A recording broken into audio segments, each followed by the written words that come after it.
memberi talqin akan murid mereka itu, padahal di dalam nafsu mulhamah dengan hu, supaya sampai ia kepada tauhid al-asma. Sekira-kira tiada ia murid yang sampai mulhamah tadi melihat akan sesuatu, melainkan ingat ia kepada asma Allah. Ini nama-nama. Dia ingat sesuatu, dia nampak sesuatu, dia terus fokus kepada nama-nama Allah. Yang tersebut di dalam Asma'ul Husna yang 99 itu.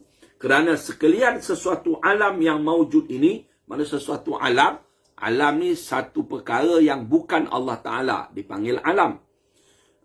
Yang ada ni, mana sekalian sesuatu yang alam yang mawjud ini, iaitu mazhar, mana tempat menyatakan, tempat zahir bagi asma Allah Ta'ala, yakni kenyataan, penjelasan baginya pada orang yang dibukakan oleh Allah Ta'ala akan hatinya itu dengan makrifah akan dia, akan nama-nama Allah atau makrifah Allah, dengan barakah membanyakkan akan zikrullah itu. Kan? Jadi orang yang sampai darjah Muhammad tu zikir hu, supaya dia dapat melihat kepada tahqiq, kepada mentauhidkan nama-nama Allah. Sebab kata Syekh ini, segala sesuatu itu adalah mazhar, tempat menyatakan nama-nama Allah yang 99 tu lah. Jadi bila dia ingat sesuatu, nampak sesuatu, maka dia akan terus fokus kepada nama-nama Allah. Ikutlah tuan nak buka. Nama Latif ke, Qahar ke, sebagainya. Ini bila Allah buka lah mata hati dia. Kesan barakah membanyakkan zikir. Dan adalah memberi talqin mereka itu kepada murid mereka itu, padahal ia nafsul mutmainah dengan hak. Supaya sampai ia kepada tauhid sifat. Sekira-kira tiada ia murid tadi itu yang bersifat dengan hayyun pada hakikat itu, yakni pada sebenar-benarnya itu, melainkan Allah Ta'ala jua. Jadi kata Syekh Abdul Samad Al-Falimbani rahimahullah ta'ala, dia kata guru dia talqin ni lah, sebagian tarikat khalwatiyah bila sampai kepada mutmainah, dia akan zikir talqin dengan hak. Kan, sekira tiada yang bersifat dengan hayyun, benar sifat yang hidup yang sebenar. Hak tu yang sebenar lah, nama Allah yang sebenar, yakni sebenar itu melainkan Allah Ta'ala jua. Dan tiada yang bersifat dengan alim, yang mengetahui pada hakikat itu, melainkan Allah Ta'ala. Dan tiada yang bersifat dengan qadir, yang berkuasa itu, pada hakikat itu, melainkan Allah Ta'ala jua. Dan tiada yang bersifat dengan murid, yang berkehendak, pada hakikat itu, melainkan Allah Ta'ala jua.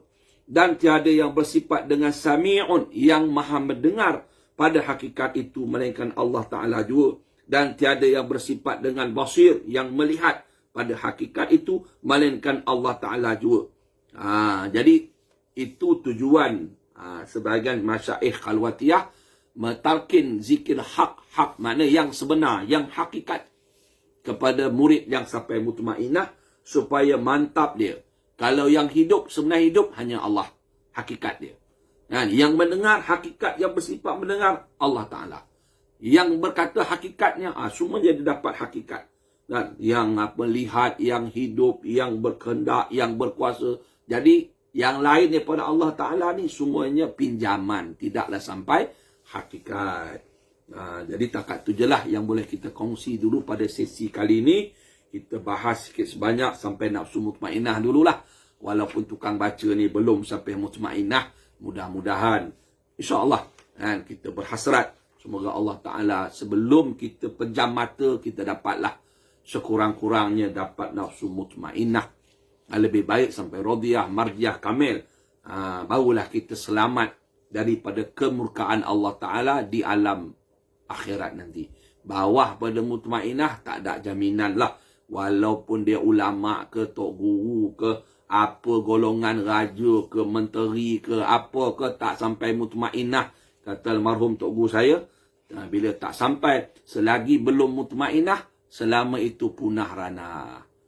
Wallahu alam bisawab. Wallahu rasuluhu wa awliya'u a'lam. Jadi insya-Allah kita akan sambung pada sesi yang lain.